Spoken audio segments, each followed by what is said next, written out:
Albert. Morning track fans. Welcome to another top tips. In this one we're going to find out how to clean and maintain our Scalextric and slot car track, but without using the chemical auto solid, the metal cleaner I should say, that we used the last time. This time we're going to use, I don't know if you can see this very well, there you go, but it's a Pico or a Pecco, who knows how to pronounce this, P-E-C-O rail cleaner. It's actually for train tracks, but we're going to adopt it to Scalextric tracks.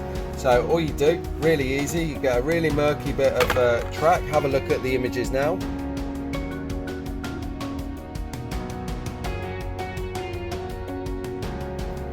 Amazing.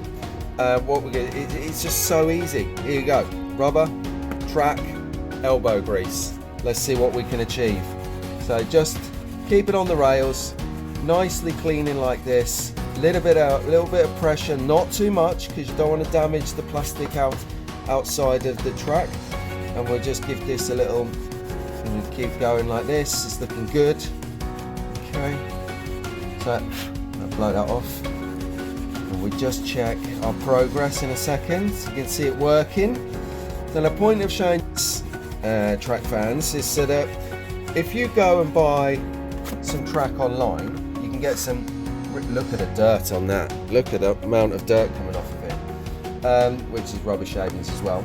You can get some really good bundle deals for track, really good bundle deals. I can't obviously tell you who sells them really cheap online because I don't know if I can do that, but if you look, it will take you 30 seconds, and as you can see, it's starting to come up nicer than this end.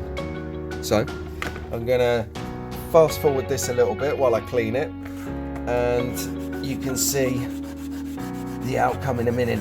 Okay, you get a bit of sweat on, giving the elbow grease here, track fans. It doesn't take long either. Quick whip round on this if you've got a murky track.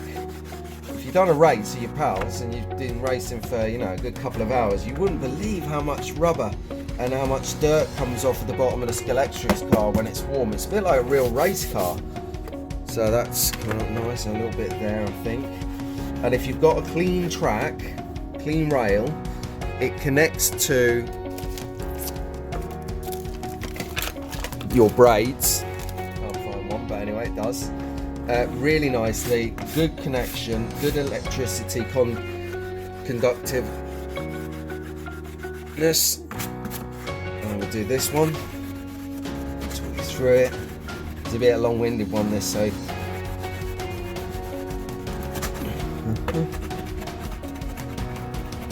that's good, just get on the end there nicely. Okay, I know it's a bit like you know, teaching you obvious this, but if I show you how good it works, and then you can try it and watch it back and try it and watch it back, it doesn't work for yours. Oh, got a bit of rubber on there. It's okay.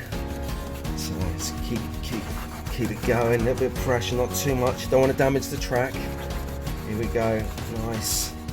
Speed it up a bit, try and get you through this video and back on the track quick, because this, you know, it might be a little bit on the boring side, cleaning track, but I tell you what, it won't half make a difference to your lap times, and you'd be proper track fans tearing it up, you know. So here we go.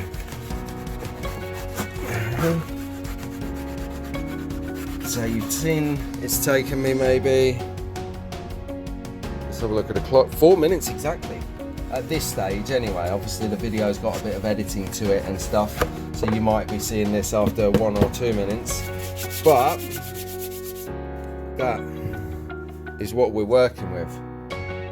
Look at that, that is amazing, I like it. Look at all of this dirt here as well.